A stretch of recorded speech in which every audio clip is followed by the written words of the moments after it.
Hello दोस्तों, मैं doctor R के सैनी एक बार फिर से आपके बीच एक नया लेक्चर लेकर आया हूँ। तो आज हम चर्चा करेंगे ABO रक्त समूह के बारे में। देखिए, जो रक्त समूह होते हैं ये लगभग 30 प्रकार के होते हैं, लेकिन इनमें सर्वाधिक जो महत्वपूर्ण रक्त समूहन की प्रक्रिया है वो है ABO रक्त समूहन की प्रक्रिया।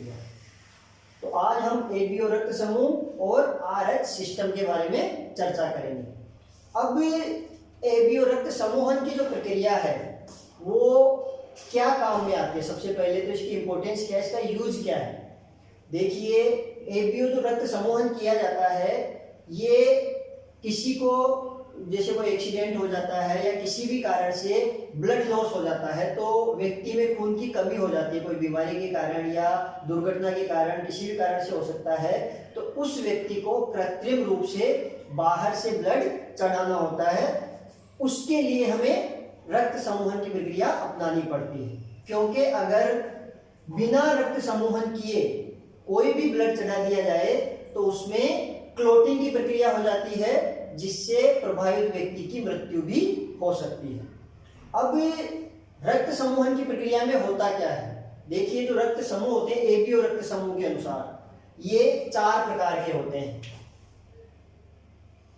A रक्त समूह, B रक्त समूह, O रक्त समूह और AB रक्त समूह। अब ये जो रुधिर समूह है इनका निर्धारण कैसे किया गया है, इनका निर्धारण किया गया है RBC जो होती है, रक्त कणिकाएं जो होती है, उनकी सतह के ऊपर उपस्थित एंटीजनों के आधार पर। एंटीजन या प्रतिजन विशेष प्रकार के प्रोटीन होते हैं जो कोशिकाओं की सतह पर पाए जाते हैं और उनमें प्रतिरक्षा की प्रक्रिया उत्पन्न करते हैं। देखिए, जैसे हमारी जो ब्लड कैपिलरीज होती है, रक्त वाहिनियां होती है, उनमें RBC पाई जाती है। RBC 2 तरह के व्यू में दिखाई देगी, वो देखने के एंगल पर डिपेंड करता है। इस तरह से सर्कुलर भी दिखाई दे सकती है और इस तरह से डबल शेप में भी दिखाई दे सकती है। तो ये जो रक्त कणिकाएं होती है इनकी सतह के ऊपर कुछ विशेष प्रकार के प्रोटीन पाए जाते हैं जिन्हें हम एंटीजन कहते हैं। ये जो एंटीजन होते हैं ये अगर अपन इन कोशिकाओं को किसी अन्य व्यक्ति के शरीर में स्थानांतरित करते हैं तो उस व्यक्ति के प्लाज्मा में, रुधिर जो प्लाज्मा होता है उसमें उपस्थित विशेष प्रकार के प्रोटीनों से क्रिया करते हैं जिन्हें हम एंटीबॉडी कहते हैं।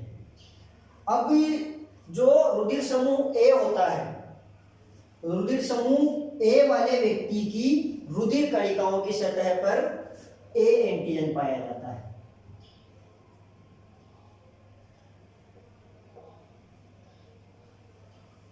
रुधिर समूह A वाला जो व्यक्ति होता है उसकी रुधिर कणिकाओं की सतह पर A एंटीजन पाया जाता है, जबकि रुधिर समूह B वाला जो व्यक्ति है, जिसका रुधिर समूह B होता है, उसकी रुधिर कणिकाओं पर B एंटीजन पाया जाता है।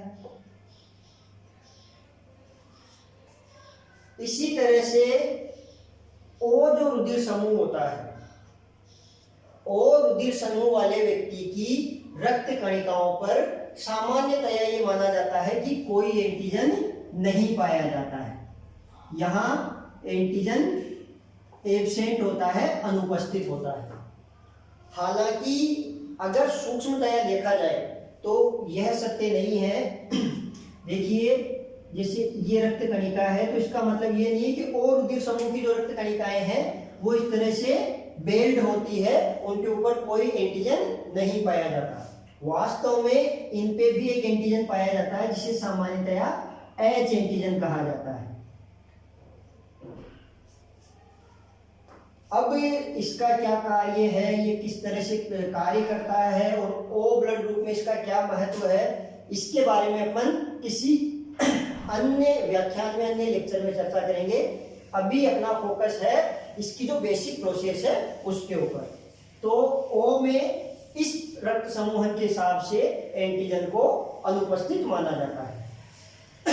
इसके बाद जो ए बी रक्त समूह है, ए बी रक्त समूह की रुधिर कणिकाओं पर दोनों एंटीजन पाए जाते हैं, ए व बी, बोथ एंटीजन इस पर उपस्थित होते हैं। यहाँ रक्त कणिकाओं पर ए एंटीजन भी होता है और बी एंटीजन भी उपस्थित होता है। अब जो रक्त समूह ए है, ए रक्त समूह वाले व्यक्ति के रुधिर का जो प्लाज्मा होता है उसके अंदर प्रतिरक्षी कौन सा उपस्थित होगा। देखिए, अगर इसमें ए एंटीजन है, अगर इसमें ए एंटीजन उपस्थित है तो ए प्रकार का जो एंटीजन है वो इसका स्वयं का एंटीजन है। जो प्रतिरक्षी कोशिकाएं होती है, हमारा शरीर होता है, वो स्वयं के एंटीजन के खिलाफ कभी भी एंटीबॉडी या प्रतिरक्षी का निर्माण नहीं करता है। इम्यूनोलॉजी का बेसिक कॉन्सेप्ट है ये, हमारा जो शरीर होता है वो स्वयं के एंटीजन के प्रति कभी भी एंटीबॉडी का निर्माण नहीं करता है। तो इसमें अगर ए एंटीजन पाया जाता है तो ये इसका स्वयं का एंटीजन हो गया, इसलिए ए के खिलाफ एंटी ए एंटीबॉडी इसमें कभी नहीं बनेगा। तो यहाँ पर ए जो एंटीजन होता है, ए जो रुधिर समूह है, इसके रुधिर प्लाज्मा में एंटी बी एंटीबॉडी पाया जाता है। यहां कौन सा एंटीबॉडी पाया जाएगा? एंटी बी एंटीबॉडी पाया जाएगा। इसी तरह से रुधिर समूह बी, रुधिर समूह बी वाला जो व्यक्ति है, इसमें बी एंटीजन पाया जाता है। इसकी रुधिर कणिकाओं की सतह के ऊपर कौन सा एंटीजन पाया जाता है? बी एंटीजन पाया जाता है। देखिए, इसकी रुधिर कणिका भी ड्रॉ कर लेते हैं अपन।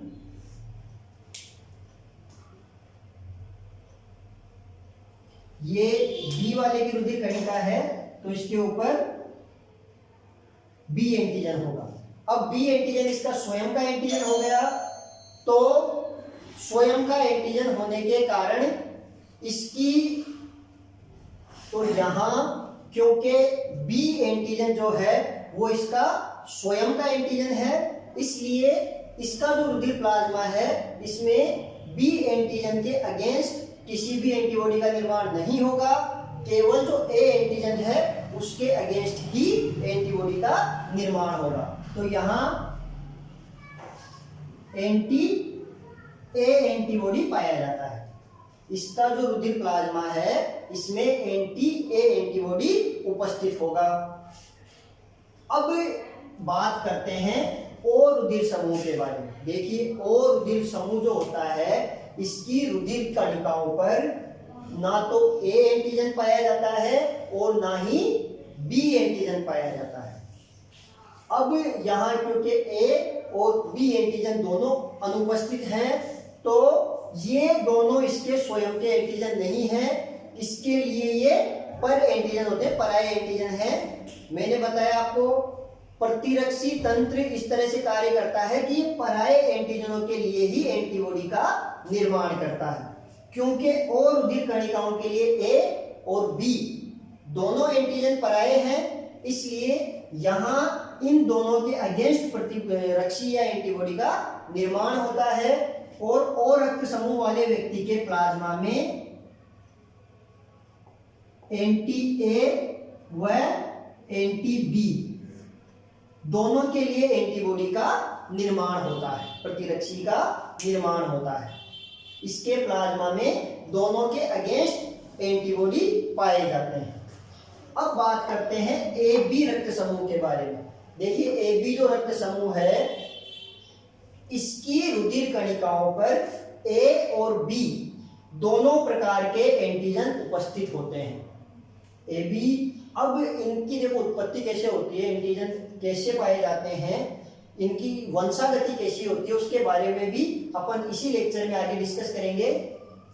तो यहाँ पर ए बी जो रक्त समूह है इसमें ए व बी दोनों प्रकार के एंटीजन उपस्थित होते हैं। अब दोनों प्रकार के एंटीजन उपस्थित हैं तो ये दोनों इसके स्वयं के एंटीजन हो गए। स्वयं के एंटीजन हो गए तो इन दोनों के अगेंस्ट इसमें एंटीबॉडी का निर्माण नहीं हो सकता क्योंकि ये स्वयं के एंटीजन है। स्वयं के एंटीजन के अगेंस्ट एंटीबॉडी का निर्माण नहीं होता है, तो यहाँ पर एंटीबॉडी अनुपस्थित होता है, प्लाज्मा में कोई सा भी एंटीबॉडी नहीं पाया जाएगा। ठीक है, ये तो हो गया एंटीजन और एंटीबॉडी के बारे में। अब देखिए कौन से रक्त समूह वाले व्यक्ति को कौन कौन से रक्त समूह का रक्त चढ़ाया जा सकता है, प्रदान किया जा सकता है, उसके बारे में चर्चा कर सकते हैं। देखिए ए वाला जो रक्त समूह है, ए वाला जो रक्त समूह है वो किस किस रक्त समूह वाले व्यक्ति को रुधिर दे सकता है, किस किस को ये रुधिर प्रदान कर सकता है, दे सकता है, इसके बारे में बात करते हैं। देखिए अब ए वाला जो व्यक्ति, अब प्रदान करने में अपने को किसको दे रहे हैं, इसमें अपने को क्या क्या चीजें ध्यान रखनी है। एक तो इसके ऊपर कौन सा एंटीजन उपस्थित है। अगर अपन किसी को रक्त चढ़ा रहे हैं तो इसमें अपने को एक तो ध्यान रखना है कि जो रक्त दिया जा रहा है, क्या किया जा रहा है, जो रक्त दिया जा रहा है उसमें कौन सा एंटीजन है। यहां अपन ए दे रहे हैं तो इसमें एंटीजन ए है। अब दूसरी चीज क्या ध्यान रखनी है, जिस व्यक्ति को दिया जा रहा है, जिस व्यक्ति को रक्त चढ़ाया जा रहा है उसके प्लाज्मा के अंदर कौन कौन से एंटीबॉडी हैं। अब यहां इसमें ए एंटीजन है तो ए एंटीजन के अगेंस्ट एंटीबॉडी उसके प्लाज्मा में नहीं होना चाहिए। ए का रक्त अपन जिस भी व्यक्ति को दे रहे हैं उसके प्लाज्मा में अगर ए के खिलाफ एंटीबॉडी होगा तो उसमें क्लोटिंग हो जाएगी, गुच्छन हो जाएगा और उस व्यक्ति की जान को खतरा हो सकता है। तो यहां देखिए इसमें ए एंटीजन है, यहां ए एंटीजन के अगेंस्ट एंटीबॉडी किस किस में है, एक तो बी रक्त समूह में है और एक ओ रक्त समूह में है। किस किस में है, एक तो ए रक्त समूह में है और एक बी रक्त समूह, एक तो बी रक्त समूह में है और एक ओ रक्त समूह में है। तो अपन ए वाला जो रुधिर है वो बी और ओ को नहीं दे सकते हैं। ए वाला जो रुधिर है वो बी और ओ को नहीं दे सकते हैं क्योंकि इनके प्लाज्मा में इसके एंटीजन के अगेंस्ट एंटीबॉडी उपस्थित है। देखिए यहां है और यहां है। तो बी और ओ के अलावा कौन कौन से बचे, एक तो ए स्वयं और दूसरा ए बी।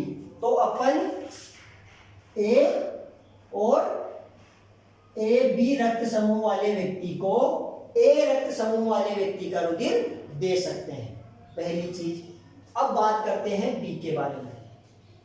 बी में कौन सा एंटीजन है, बी एंटीजन।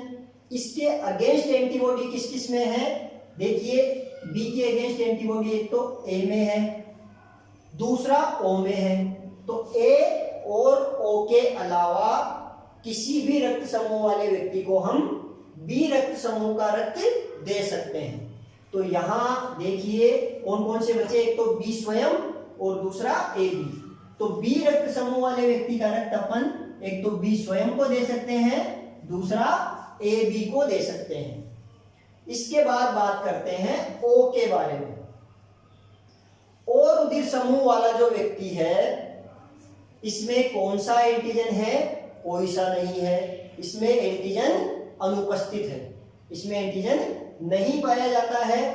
अब एंटीजन अनुपस्थित है तो अपन ये रक्त किसी को भी चढ़ाएं, ओ वाला जो रक्त है ये किसी को भी चढ़ाएं, उसमें समूहन की प्रक्रिया नहीं होगी क्योंकि उसके प्लाज्मा में कोई सा भी एंटीबॉडी हो, यहां पर एंटीजन स्वयं अनुपस्थित है तो उसमें समूहन की प्रक्रिया नहीं होगी। तो ओ रक्त समूह वाले व्यक्ति का रक्त चारों प्रकार के रक्त समूहों वाले व्यक्ति को दिया जा सकता है।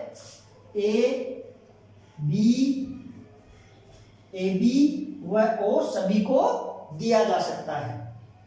इस प्रकार का जो रक्त समूह है इसे हम सार्वत्रिक दाता कहते हैं। ओ को हम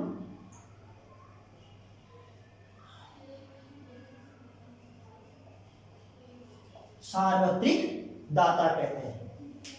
अब बात करते हैं ए बी रक्त समूह की। ए बी जो रक्त समूह है इसकी रक्त कणिकाओं में ए और बी दोनों प्रकार का प्रतिजन उपस्थित होता है। अब दोनों प्रकार का एंटीजन इसमें उपस्थित है, तो यहां अपने को देखना पड़ेगा कि जिसको अपन रक्त दे रहे हैं उनमें इन दोनों के अगेंस्ट एंटीबॉडी है या नहीं है। देखिए अपन शुरू से लेते हैं, ए में बी एंटीबॉडी है, इसके अगेंस्ट है, बी में एंटीबॉडी है जो इसके अगेंस्ट है, यहां पर एंटी ए और एंटी बी दोनों है जो दोनों के अगेंस्ट है। तो इन तीनों को ए बी रक्त समूह वाले व्यक्ति का रक्त नहीं दिया जा सकता है। तो किसे दिया जा सकता है? सिर्फ ए बी को, जिसके प्लाज्मा में एंटीबॉडी अनुपस्थित है। तो यहां ए बी वाले व्यक्ति को केवल ए बी का ही रक्त प्रदान किया जा सकता है। इसके बाद अपन बात करते हैं किस किस से ये रक्त ले सकते हैं। ए वाला जो व्यक्ति है, रुधिर समूह ए वाला जो व्यक्ति है वो किससे ले सकता है? अब लेने में अपने को क्या देखना पड़ेगा? एक तो कि इसके स्वयं के प्लाज्मा में कौन सा एंटीबॉडी है, दूसरा जिससे अपन रक्त ले रहे हैं उसमें कौन सा एंटीजन है। देखिए इसके स्वयं के प्लाज्मा में बी एंटीबॉडी है, तो इसके अगेंस्ट एंटीजन जिसमें होगा उसका रक्त नहीं दिया जा सकता है। ए वाला किसका रक्त ले सकता है? देखिए एक तो इसमें बी जिसमें एंटीजन है, इसमें एंटीबॉडी कौन सा है? बी। तो बी के अगेंस्ट एंटीजन जिस रक्त समूह में है उसका रक्त ये नहीं ले सकता है। बी के अगेंस्ट किस किस में है? एक तो बी में स्वयं है और एक ए बी में है। तो ये बी और ए बी वाले व्यक्ति का रुधिर नहीं ले सकता है। बचे कौन? एक तो ए और एक ओ। ए रक्त समूह वाला व्यक्ति स्वयं ए रक्त समूह का और ओ रक्त समूह का रक्त ले सकता है। इसके बाद बात करते हैं बी रक्त समूह के बारे में। देखिए बी रक्त समूह में भी वही चीज देखी जाएगी। इसमें प्रतिरक्षी कौन सा है प्लाज्मा में? ए। तो ए के अगेंस्ट एंटीबॉडी किस किस में है? एक तो ए स्वयं में और एक ए बी में। तो ये ए और ए बी वाले व्यक्ति का रुधिर नहीं ले सकता है। इसके अलावा कौन कौन से बचे? बी और ओ। तो ये एक तो स्वयं बी और एक ओ रक्त समूह वाले व्यक्ति का रुधिर ले सकता है। इसके बाद बात करते हैं ओ की। ओ के प्लाज्मा में कौन कौन से एंटीबॉडी उपस्थित हैं? ए और बी दोनों हैं। इसके अगेंस्ट एंटीजन किस किस में है? एक तो ए में है, एक बी में है, बी के अगेंस्ट ओ में नहीं है और ए बी में दोनों है। तो ये केवल ओ जो रक्त समूह है ये केवल ओ वाले का ही रुधिर ले सकता है। इसके अलावा किसी भी रक्त समूह का रुधिर नहीं ले सकता है। इसके बाद अंत में अपन बात करते हैं ए बी के बारे में। ए बी जो रक्त समूह है इसमें प्रतिरक्षी अनुपस्थित है। इसके प्लाज्मा में एंटीबॉडी अनुपस्थित है। अब एंटीबॉडी अनुपस्थित है तो जिससे रक्त लिया जा रहा है उसके रक्त कणिकाओं पर कौन सा भी एंटीजन हो कोई फर्क नहीं पड़ता है। तो ये चारों में से किसी का भी रक्त ले सकता है। ये ए बी व ओ चारों का रक्त ले सकता है। इसलिए ए बी रक्त समूह को सार्वत्रिक ग्राही कहा जाता है, क्योंकि ये चारों में से किसी भी प्रकार के रक्त समूह का रक्त ले सकता है, आदान कर सकता है। अब इसके बाद अपन बात करेंगे इसमें जो रक्त समूह है इनकी वंशागति कैसे होती है। वंशागति के बारे में चर्चा करने से पहले अपन RH फैक्टर के बारे में, इसके साथ हमें RH कारक का भी निर्धारण करना पड़ता है। RH कारक जो है इसकी खोज लैंडस्टीनर एंड व्हीलर ने रिसर्च बंदर में की थी। RH कारक क्या है? देखिए एक विशेष प्रकार का एंटीजन है जो रुधिर कणिकाओं पर पाया जाता है। अब जिन रुधिर कणिकाओं में RH एंटीजन उपस्थित होता है उन्हें हम RH धनात्मक कहते हैं, जबकि जिनमें RH एंटीजन अनुपस्थित होता है उन्हें RH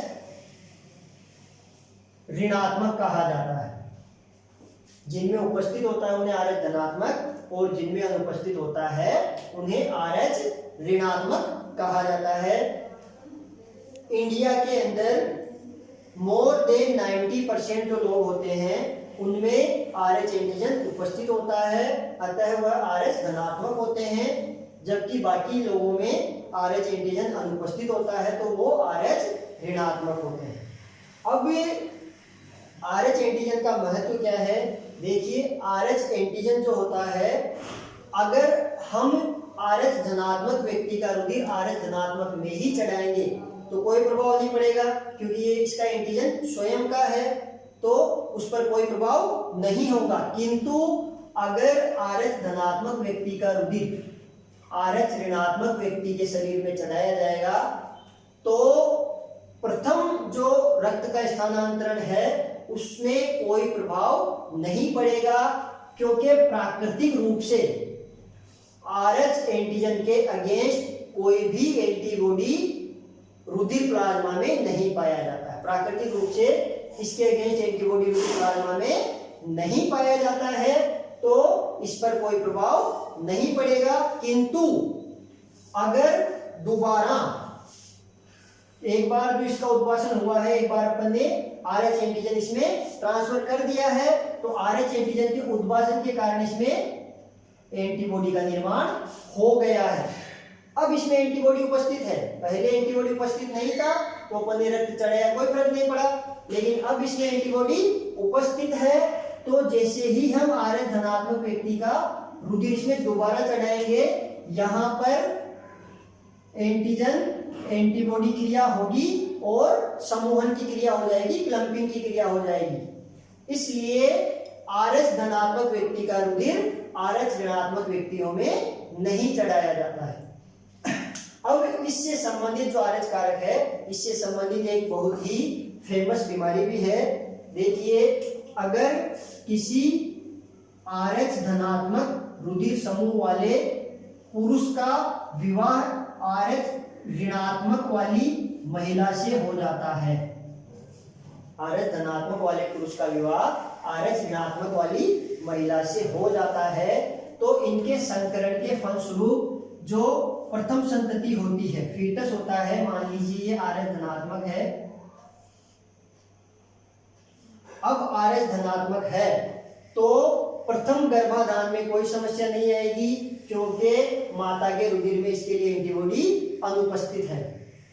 प्रथम गर्भाधान में कोई समस्या नहीं आएगी, किंतु एक बार RH धनात्मक का उद्वासन मिलने के कारण यहां पर एंटीबॉडी का निर्माण हो चुका है।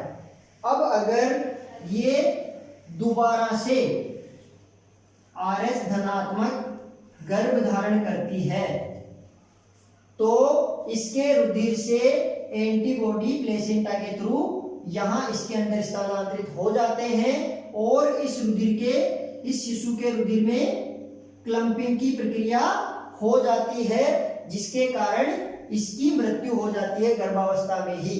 इस रोग को हम इरिथ्रोब्लास्टोसिस फीटेलिस कहते हैं।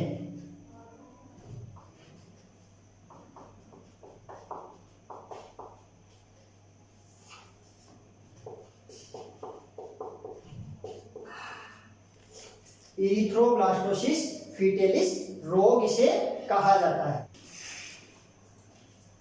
देखिए, अब हम रक्त समूहों की जो AB और रक्त समूह है इसकी वंशागति के बारे में बात करते हैं। वंशागति को समझने से पहले हमें यह समझना होगा कि इसकी वंशागति होती किस जीन से है, उसमें कितने एलील्स पाए जाते हैं।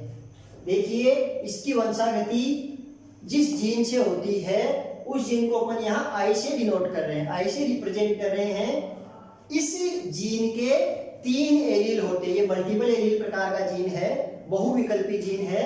इसमें 3 प्रकार के एलील होते हैं, IA, IB और IO। अब यहाँ पर IA जो एलील है ये IB एलील से सह प्रभावी होता है।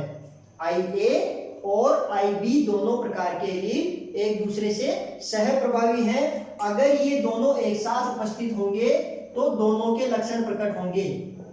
अगर IA और IB दोनों एलील एक साथ उपस्थित होंगे तो दोनों के लक्षण प्रकट होंगे, मतलब AB प्रकार का रक्त समूह होगा। इसी प्रकार IA जो होता है वो IO के ऊपर प्रभावी होता है। IO प्रभावी प्रकार का एलील है और IA प्रभावी प्रकार का एलील है।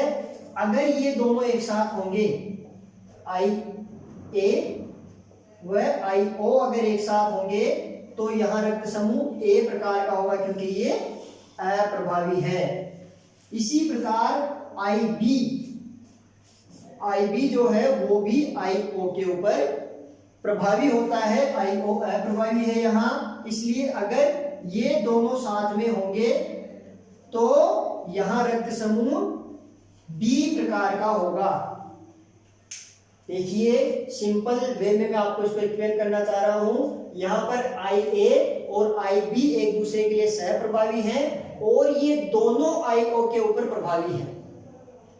तो इसके बेसिस पे अपन विभिन्न प्रकार के रक्त समूहों की वंशागति को देखेंगे। जैसे देखिए माता पिता में, जैसे मान लीजिए यहाँ पर जो पिता है मेल जो है उसका रक्त समूह है A, ठीक है, और यहां पर जो फीमेल है उसका रक्त समूह है O।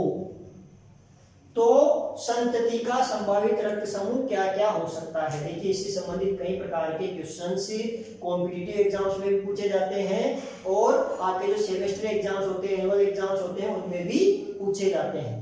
तो आप इसको सिंपली कैलकुलेट कर सकते हैं। ये जैसे A प्रकार का रक्त समूह है नर का। अब यहाँ A रक्त समूह है तो इसकी आनुवंशिक संरचना के बारे में सोचिए आप। इसकी आनुवंशिक संरचना किस प्रकार की होगी? यहाँ पर देखिए A प्रकार के रक्त समूह में क्या क्या संभावनाएं हैं। यहाँ पर A प्रकार का अगर रक्त समूह है तो एक तो हो सकती है इसकी आनुवंशिक संरचना IA, मतलब दोनों जो एलील होते हैं, एलील जानते हैं आप लोग, हमारी कोशिकाओं के अंदर हर गुणसूत्र की 2 कॉपी होती है। वहां उन दोनों कॉपीज के ऊपर जो समान प्रकार का जीन होता है उसे हम एलील कहते हैं। तो यहां पर अगर सेम एलील है, दोनों एलील सेम है, तो भी इसका रक्त समूह A ही होगा। या इसमें एक पॉसिबिलिटी ये हो सकती है कि एक तो IA एलील हो और एक IO एलील हो, तब भी रक्त समूह A ही होगा। तो अगर इसका रक्त समूह A है तो अपन अनुमान लगा सकते हैं कि इसकी आनुवंशिक संरचना या तो इस प्रकार की होगी या इस प्रकार की होगी। अब फीमेल के बारे में बात करते हैं। अगर O रक्त समूह है तो आनुवंशिक संरचना केवल इसी प्रकार की होगी, ये समयुग्मजीय होगा। इसमें दोनों एलील समान प्रकार के ही होंगे, तभी ये O हो सकता है, क्योंकि O जो एलील है ये अप्रभावी एलील है। अगर यहाँ पर कोई भी A या B एलील उपस्थित होता तो उसका रक्त समूह A या B हो जाता। इसलिए O वाला जो व्यक्ति है उसका जो आनुवंशिक संरचना है वो इसी प्रकार की होगी, समयुग्मजीय होगा। इसमें दोनों समयुग्मजीय अप्रभावी एलील होंगे। अब यहाँ पर ये जो अपन ने देखे हैं ग्रुप्स, इनमें अगर संकरण करवाया जाए तो क्या क्या पॉसिबिलिटीज बनती है वो अपन यहाँ देखेंगे। उससे पता चलेगा कि इनकी संतति का संभावित रक्त समूह क्या क्या हो सकता है। देखिए यहाँ से अपन ये IA ले लेते हैं। अगर इसके अपन युग्मक बनाए, यहाँ पर यहाँ इनकी जो आनुवंशिक संरचना, इससे अपन युग्मकों का निर्माण करते हैं। यहाँ ये वाला जो है इसमें दोनों एलील समान है तो इसमें केवल एक ही प्रकार के युग्मक का निर्माण होगा, और इसमें दोनों एलील असमान प्रकार के हैं तो यहाँ 2 प्रकार के युग्मकों का निर्माण हो सकता है, एक तो IA और दूसरा IO। इसमें दोनों एलील समान है तो केवल एक ही प्रकार के युग्मक का निर्माण होगा। अब इन दोनों के बीच में अपन संकरण करवा के देखते हैं। इस वाले का संकरण अगर इससे करवाया जाए तो देखिए यहाँ पर ये बनेगा IA और IO। इस वाले का संकरण अगर इससे करवाया जाए तो वही समान प्रकार का बन रहा है, तो इसको दोबारा लिखने की जरूरत नहीं है। अगर इसका संकरण इसके साथ करवाया जाए तो यहाँ IO एंड IO। तो देखिए दो प्रकार के ग्रुप यहाँ बने हैं। अब यहाँ पर ये वाली जो संतति होगी इसका रक्त समूह क्या होगा, इसमें प्रभावी कौन सा है, A वाला, तो इसका रक्त समूह होगा A। ये वाली जो संतति है इसका रक्त समूह क्या होगा, इसमें दोनों एलील O के हैं तो इसका रक्त समूह होगा O। तो A नर और O मादा होने पर दो प्रकार के रक्त समूह हो सकते हैं संतति में, A तथा O। अब अपन एक और कंडीशन लेते हैं। देखिए यहां पर A नर है और B मादा है। इस कंडीशन में क्या होगा, देखिए इसके भी अपन आनुवंशिक संरचना की पॉसिबिलिटीज देख लेते हैं। इसमें वही चीज है, IA हो सकता है या फिर IO हो सकता है। इसी तरह से इसमें होगा IB हो सकता है या फिर IO हो सकता है। अब इनके युग्मकों का निर्माण करवा के देखते हैं। यहाँ पे केवल एक ही प्रकार का युग्मक बनेगा IA, इसमें दो प्रकार के युग्मक बनेंगे IA व IO। इसके युग्मकों का निर्माण करें तो इसमें भी सेम कंडीशन रहेगी, इधर एक ही प्रकार का बनेगा जबकि इधर दो प्रकार के बनेंगे। अब इनमें संकरण करवा के देखते हैं। अगर इसका संकरण इसके साथ कराया जाए तो ये वाला बनेगा IA और IB। इसका जीनोटाइप क्या होगा, IA और IB। अगर इस वाले का संकरण, देखिए यहां से एक एक लेते हैं अपन। पहला अपन ने ले लिया है, पहले का इसके दूसरे से करा के देख लेते हैं, वही सेम है। तीसरे से करा के देख लेते हैं, यहाँ IO से हो रहा है I। देखिए एक एक लीजिए ताकि कंफ्यूजन ना हो। अपन ने यहाँ ये युग्मक लिया है तो इसके तीनों युग्मकों से अपन इसका संकरण करा के देख लेते हैं। पहले से कराया तो ये वाला बना, दूसरे से कराया तो भी सेम बन रहा है तो दोबारा नहीं लिखेंगे अपन, और इससे इसका कराया तो IA और IO बन रहा है। इसके बाद सेकंड वाला लेते हैं IA, तो वही सेम था वही सेम बनेंगे तो इसको दोबारा लेने की जरूरत नहीं। तीसरा अपन लेते हैं IO। अब इसका करा के देखते हैं IO और IB। देखिए यहां बन रहा है IO और IB। इसके बाद वही सेम है और इसके बाद IO और IO।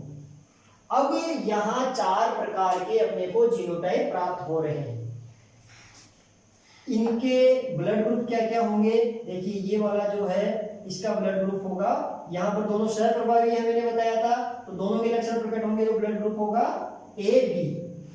इसके बाद में ये वाला है, इसमें A प्रभावी है तो इसका ब्लड ग्रुप होगा A। इसमें B प्रभावी है तो इसका ब्लड ग्रुप होगा B। और इसमें दोनों अप्रभावी हैं तो इसका ब्लड ग्रुप होगा O। तो अगर मेल A और फीमेल B रक्त समूह वाली होगी तो चारों में से किसी भी प्रकार के रक्त समूह संतति में हो सकते हैं। इसके बाद अपन एक और कंडीशन देखते हैं। जैसे नर है, नर का रक्त समूह वही A है और मादा का रक्त समूह AB है। अब इनके जीनोटाइप्स क्या क्या होंगे, IA और वही same condition IA and IO। इसके क्या क्या हो सकते हैं, इसके जो जीनोटाइप्स है इसमें एक ही प्रकार का जीनोटाइप होगा। AB रक्त समूह तभी संभव है जब सह प्रभाविता होगी, इसमें IA और IB एलियस उपस्थित होंगे। अब इनके युग्मकों का निर्माण करवाते हैं। यहाँ केवल एक प्रकार का युग्मक बन रहा है IA, यहाँ दो प्रकार के युग्मक बनेंगे IA और IB। IO। यहां पर भी 2 प्रकार के युग्मक बन रहे हैं, देखिए IA और IB। अब इनमें संकरण करवाया जाए। पहले वाले को लेते हैं IA का, IA के साथ, तो यहां बन रहा है IA जीनोटाइप। इसका इसके साथ, तो यहां बन रहा है IB जीनोटाइप। फिर इसका सेम है, दोबारा रिपीट करने की जरूरत नहीं है। इसका लेते हैं IA का IO के साथ, IA और IO, और फिर इसका लेते हैं IA का B के साथ, तो IO और IB। देखिए ये 4 प्रकार के जीनोटाइप संतति में प्राप्त होंगे। इनके रक्त समूह देख लेते हैं। देखिए इसका जो रक्त समूह होगा वो A होगा, इसका रक्त समूह क्योंकि सह प्रभाविता है AB होगा, इसका रक्त समूह A प्रभावी है तो A होगा, और इसका रक्त समूह B प्रभावी है तो B होगा। तो ये एक दोबारा रिपीट हो रहा है। तो यहाँ 3 प्रकार के रक्त समूह संतति में संभावित हैं, A, B और AB। यहां पर O प्रकार का रक्त समूह नहीं हो पाएगा। ये हो गए। अब इसके बाद अपन बात करते हैं, एक और पॉसिबिलिटी अपन देख लेते हैं।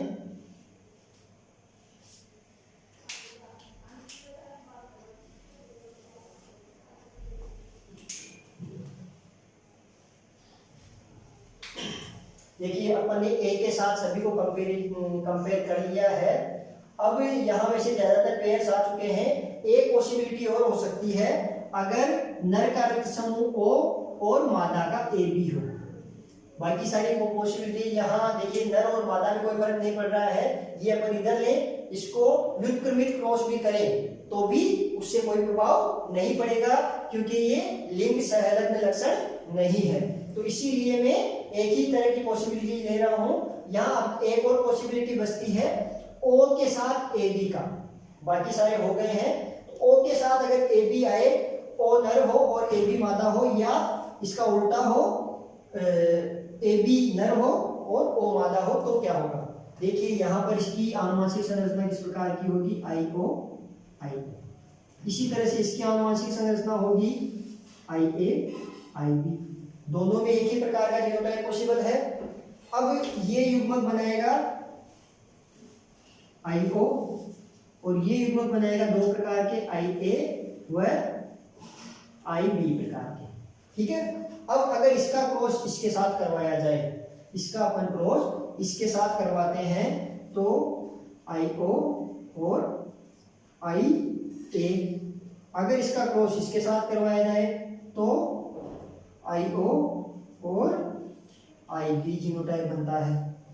अब इनका रक्त समूह क्या होगा? देखिए इसका तो होगा A क्योंकि A प्रभावी है, और इसका होगा B।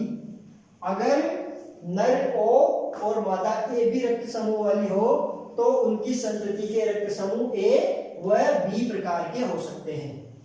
अब इस टेबल के थ्रू आप किसी भी तरह के क्रॉस में रक्त समूह संतति के संभावित रक्त समूह पता कर सकते हैं। यहाँ पर आप कोई सा भी रक्त समूह रख लीजिए, जैसे यहाँ B रख लीजिए, यहाँ AB रख लीजिए, और उनके आप जीनोटाइप्स लिखिए, संभावित जीनोटाइप्स क्या क्या हो सकते हैं, उसके बेसिस पर संभावित जीनोटाइप लिखिए, इसके संभावित जीनोटाइप लिखिए, उनके युग्मकों का निर्माण करवाइए, और उनमें जो क्रॉस करवाइए, क्रॉस के थ्रू कौन कौन से संभावित जीनोटाइप्स बन सकते हैं, और फिर उनके कौन कौन से संभावित रक्त समूह आएंगे वो आपको आसानी से प्राप्त हो जाएंगे। धन्यवाद।